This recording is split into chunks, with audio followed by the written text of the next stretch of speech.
Yo, yo, yo, what is going on, RoK Familia? It is your boy BN, aka Mr. Kingdom Builder. And today we are back again to give you some more high quality RoK goodness. We're going to be touching on two important things. One, what is a jumper account? What is its purpose? Two, what is a jumper project or group and what is its purpose? And then we're going to talk about the benefits of them and try and keep this to a short video, mainly because I've been getting a lot of questions on these two topics, and I thought it would be really good to cover this in a video to really kind of do a quality breakdown of it, or I should say of them. Before we get started, as always, if you enjoy the content, make sure you sub, like, ring the notification bell, and if you want to join and be a part of our conversation, hit up the Discord, which you can find a link to in the description, pin comment down below. Okay, so let's start off first with what is a jumper account? Well, a jumper account, in short, is just you making a new account where you would go settings, character management, you would click new character, you'll click on one of these, and then you'll just click yes.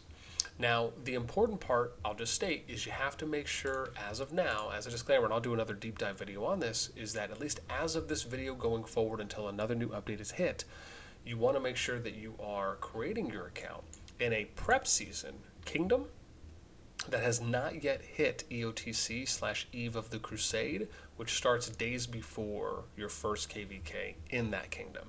So an example of this is if you look at these kingdoms here that are around day 69, right here in the last ones, these are probably not necessarily, just depending on when it's going to hit, the kingdoms that you may want to use, right? You may want to consider going to the second to most recent kingdom or continent block and then younger as a general rule of thumb. But always do your research beforehand, right? And you just want to make sure that you're joining a kingdom that says preparation season along with that tip there in mind. Now, once you get into one of these kingdoms, your objective as a jumper is to try and level the account as much as you can, right? That is doing anything from, obviously with the limitation of staying at Castle 7, or not going above City Hall, excuse me, I have to remember I'm playing RoK here, not going above City Hall 7, and you can level all your other buildings to 7 as well. And then at that point, not only are you leveling your buildings, but you're leveling up your commanders, you're trying to increase their skills, you're setting your talents, you are attacking barbarians, you're gathering resources. The overall idea is that you are trying to progress your account in as many areas as you can within that give or take 9-day realm.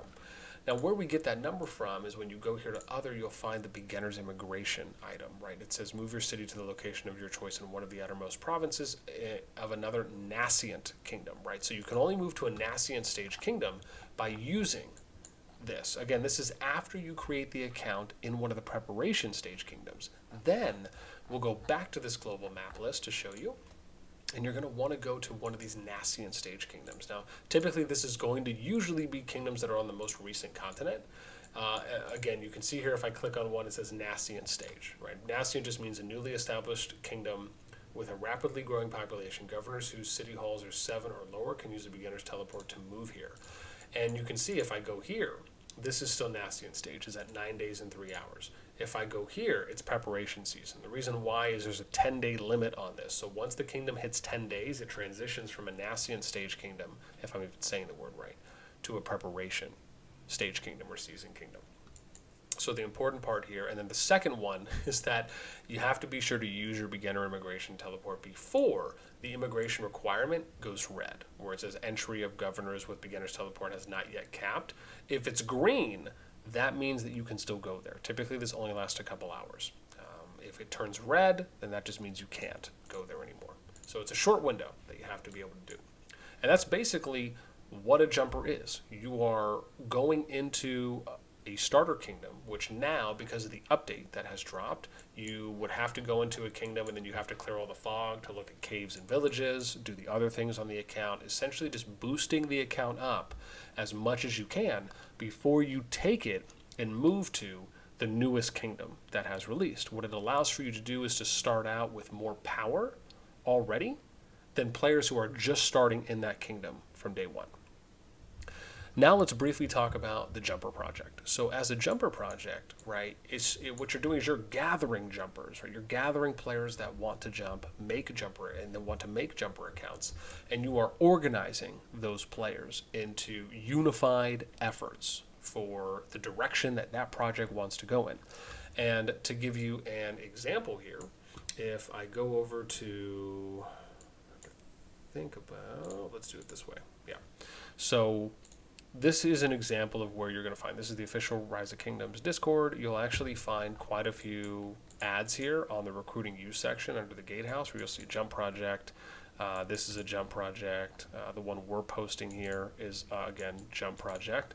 And you'll see a few of the ads here, right, that have been posted. The reason you're going here for, or what I should say is, when you're looking for a jump project, you really want to pay attention to, right, what is that project about? What are their details? Is it something that I want to join this one over another one? Maybe you just join a couple and you kind of get a feel for which one is more to your liking and more fits what you're looking for as an individual. But the important bit is that the jump project is where jumpers go to organize themselves, so that way when you go into a kingdom on day one, after you've prepped the accounts, you can have a foothold in that kingdom by trying to be the majority presence, right? The idea is to try and go into a kingdom to establish majority presence, so that way the project can enact what they want to do in the kingdom, how they want to manage, how they want to work on events, how they want to build out for Zone 3, how many alliances do they want to keep, how do they want to play their KVKs, how do they want to manage MGEs. Usually, and I'll give an example here for how it was for me, in case this might help with context, is when I started playing, I ended up playing in a kingdom for about 2 years that I absolutely really loved, and I learned a lot there. And after I learned a lot, I accumulated a good amount of knowledge, I accumulated a lot of experience at a lot of different levels. I then thought to myself, well, let me go and try and make a jump project.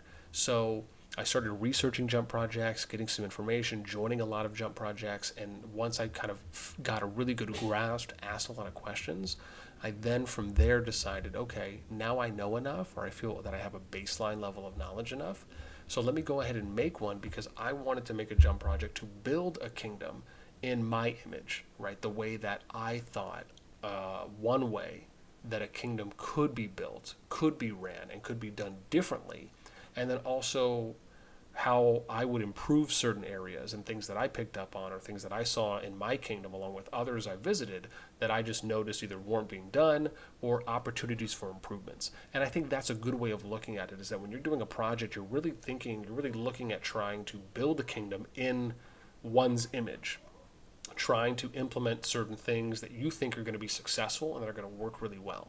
So that kind of defines the purpose, right, and really what a jump project is. It's to organize people to try and enact your vision, right, what you want to see that kingdom turn into. And because you're a big group going in, you're going to have most likely the largest presence and the largest clout, if you will, in order to actually see those through. So I hope this video helps out, and I actually kept this to less than 10 minutes, so I'm shocked. But I hope you guys enjoyed this video when it comes just to giving a brief explanation on what is a jumper, what is a project, and then again kind of how they're loosely connected, or I guess I should say more directly connected, and the benefits of those, along with a couple examples and some information there that hopefully complemented the topics as well. With that being said, let me know what you think. Did this video help you out at all, and kind of just giving you an easy to understand explanation on what a jumper is, what a jump project is? How did we do? Let me know. Anything and everything in those comments down below. That's it for me. Until next time, I'll catch you later.